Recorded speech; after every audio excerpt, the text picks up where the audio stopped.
लखनऊ का आसमान जब शाम की आखिरी रोशनी निगल लेता है तो शहर की हवाओं में एक अलग ही ठंडक घुल जाती है और उसी ठंडक के बीच छिपी है एक जगह जो आज भी अपने मलबे में खून, संघर्ष और अधूरी आत्माओं की कहानी को कैद किए हुए है।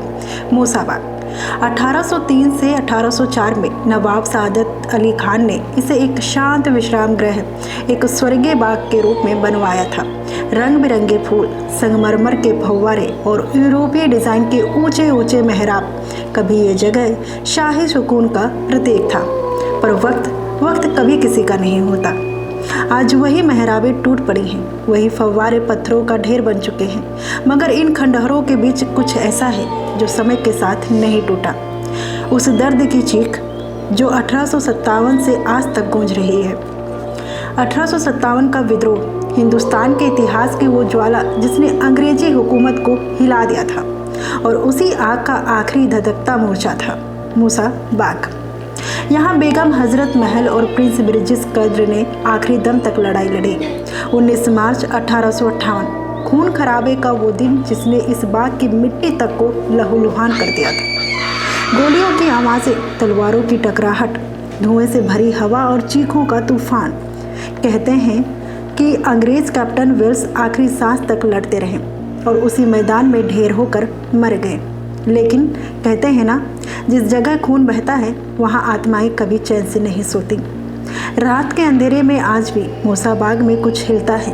कभी टूटी दीवारों के पीछे से किसी के दौड़ने की आवाज़ आती है, जैसे कोई सिपाही अब भी दुश्मन से बचने की कोशिश कर रहा हो। कभी हवा में बारूद की जली हुई गंध महसूस होती है, जैसे लड़ाई अभी खत्म हुई हो। कभी कोई महिला की रुलाई सुनाई देती है, धीमी, दर्द भरी, जैसे कोई आज भी अपने खोए हुए बेटे का इंतजार कर रही हो। स्थानीय लोग बताते हैं कि कई बार उन्होंने देखा है एक साया ब्रिटिश अफसर की वर्दी जैसा लहूलुहान लंगड़ाते हुए खंडहरों में घूमता है। वो किसी को तलाशता हुआ लगता है, शायद अपने खोए हुए सिपाहियों को, या शायद अपनी अधूरी लड़ाई को। कुछ लोग दावा करते हैं कि आधी रात को बाग के खुले मैदान में उन्हें घोड़ों की टापों की आवाज़ सुनाई देती है, तेज, भारी, जैसे कोई रानी अपनी सेना के साथ दोबारा विद्रोह करने को निकल पड़ी हो।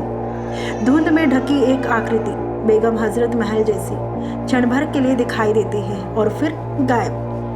फिर आते हैं वो लोग जिन्होंने रात को यहाँ जाने की हिम्मत की। कुछ कहते हैं कि उन्हें किसी ने पीछे से पुकारा, कुछ को लगता है कि कोई अदृश्य हाथ उनके कंधे को छू कर गुजरा, तो कुछ लोग डर के मारे भाग पड़े क्योंकि उन्हें लगा कि कोई ठीक उनके पीछे चल रहा है, कदम दर कदम, सांस दर सांस। और जब उन्होंने पीछे मुड़कर देखा, वहाँ कोई नहीं था, या शायद था लेकिन नजर नहीं आया। मूसाबाग आज भी सिर्फ खंडहर नहीं, ये एक जिंदा याद है जो अपने अंदर 1857 की दहशत, वीरता और अधूरी आत्माओं को संजोए बैठी है। इसकी मिट्टी में गुनाहों का बोझ है, इतिहास का दर्द है, और कुछ ऐसी आत्माएं हैं जो आज भी चैन नहीं पा सकी। कहते हैं मूसाबाग में रात के बाद सिर्फ हवा नहीं बहती, इतिहास खुद चलकर आपके पास आता है। और जब आप वहाँ खड़े होते हैं टूटी इमारतों के बीच गहरी खामोशी में, इतिहास खुद चलकर आपके पास आता है। और जब आप वहाँ खड़े होते हैं टूटी इमारतों के बीच गहरी खामोशी में, तो अचानक किसी के फुसफुसाने की आवाज़, कोई अनदेखी परछाई और कोई अदृश्य सांस आपके बिल्कुल पास से गुजरती है, जैसे कह रही हो ये लड़ाई अभी खत्म नहीं हुई है। और तब समझ में आता है मूसाबाग सिर्फ एक जगह नहीं, एक डरावनी दास्तान है।